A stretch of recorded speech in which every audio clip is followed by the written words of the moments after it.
Hi, welcome. Grandma Honey here, and I've got another story for you today. This one is Boggin and Blizzy and Sleeter the Cheater, and it's a book about fairness. It's written by Michael Waite, and it's illustrated by Barbara Wadowski DeRosa. All right, let's get started.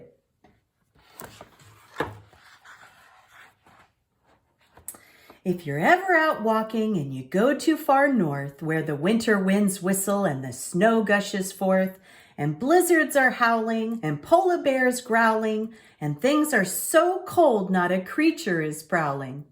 And still if you wander a teeny bit longer, the snow growing deeper and the sun growing stronger, you'll come to a village that's made out of snow. All the huts in a row with their windows aglow, the village of Frizzle, you ought to know. A while ago, long ago, well, quite a while back, in a small hut at the end of the track, two Frizzle kids lived with their father and mother. Boggin was one and Blizzy the other. Noons in the summer and nights in the fall, Boggin and Blizzy played icy ball, an odd little game you might guess by the name. But whether it snowed or it glowed or it rained, their Frizzle friends came and they played just the same. And that's how it went for a jolly long time, till something occurred that was rather a crime. A Frizzle named Sleeter came over one day, bringing some buddies from Black Blizzard Bay. He came up to say that they wanted to play, but he thought that they ought to play different that day, and they sneered and they jeered and made quite a display. "A contest is needed," said Sleeter aloud. "Let's have a match. We got quite a crowd. It's us against you, and we get to start. See, 'cause I know the rules, 'cause I'm so smart." And then with those words, Sleeter flew like a dart, throwing the other team's players apart. The icy ball blasted into their net. That was the nastiest trick they'd seen yet. 10 points, shouted Sleeter. "We're in the lead." And then he tripped Boggin. Oh, what a dastardly deed. For quite a long while, the game went the same. Sleeter the Cheater was showing no shame. The other team's goals were no good, he would claim, as tempers were growing as hot as a flame. He told them they fouled. "No pushing," he growled. "My shot," he howled. And then when he missed, "It's a goal," Sleeter scowled. Boggin and Blizzy grew mad as a bee. They called a team meeting under a tree. "They're cheating," said Blizzy. "That's clear to see.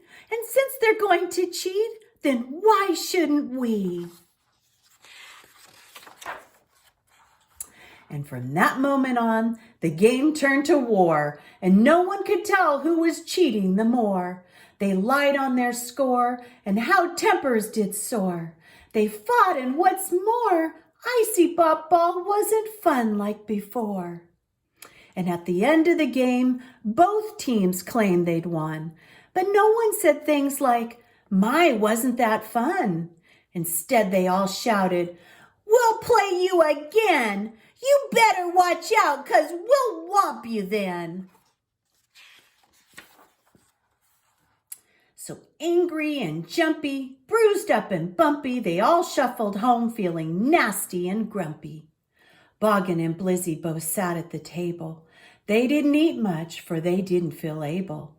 They fumed and they grumbled the whole supper long, till Dad finally asked them, "Kids, what is wrong?"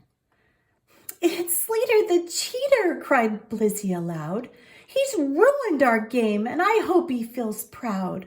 It used to be fun to play icy ball, but with Sleeter the Cheater, it's no fun at all." "That's too bad," said Dad, "that they've all cheated so.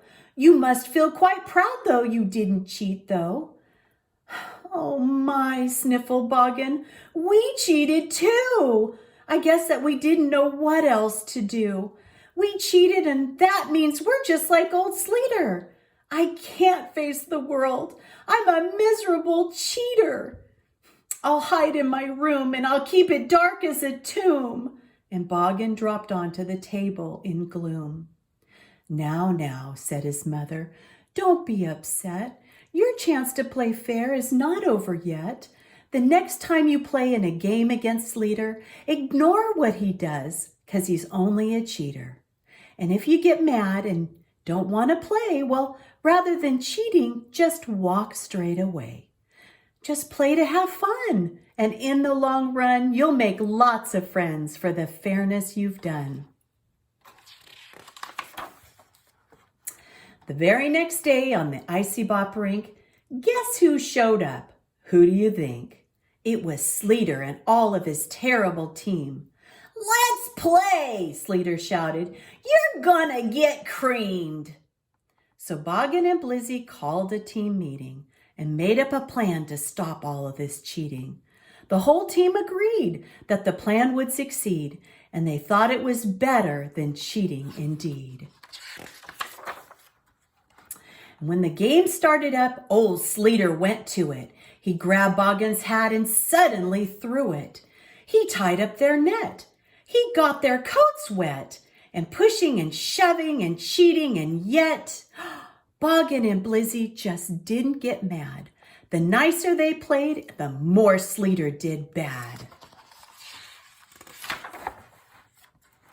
And soon when the score had reached 90-0, Sleeter was feeling like quite a great hero. But some of his teammates were feeling quite badly. Why don't we play fair now? Said one fellow sadly. Let's play by the rules, another one said. I mean, what does it matter? We're so far ahead. Whose team are you on? Sleeter screamed in a fit. My team or the sissies? Then why don't you quit? And with those awful words, the ball game stopped dead, and Sleeter the Cheater's face turned all red, for all of his teammates were staring at him, staring and glaring and looking quite grim. We're sick of this cheating, his teammates all growled. We've tripped and we pushed and we've constantly fouled, and the other team wants to play fair, and that's good. And with just one less player, we think that we could.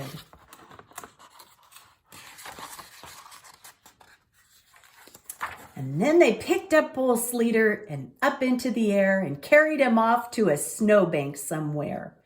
And they gave him a throw out into the snow and shouted, "We don't need your cheating, you know. So get lost, take a hike, you might as well go." And the rest of the day, they played icy bop ball, which they played just for fun without cheating at all. Boggin and Blizzy received many thanks for playing so fairly despite all the pranks.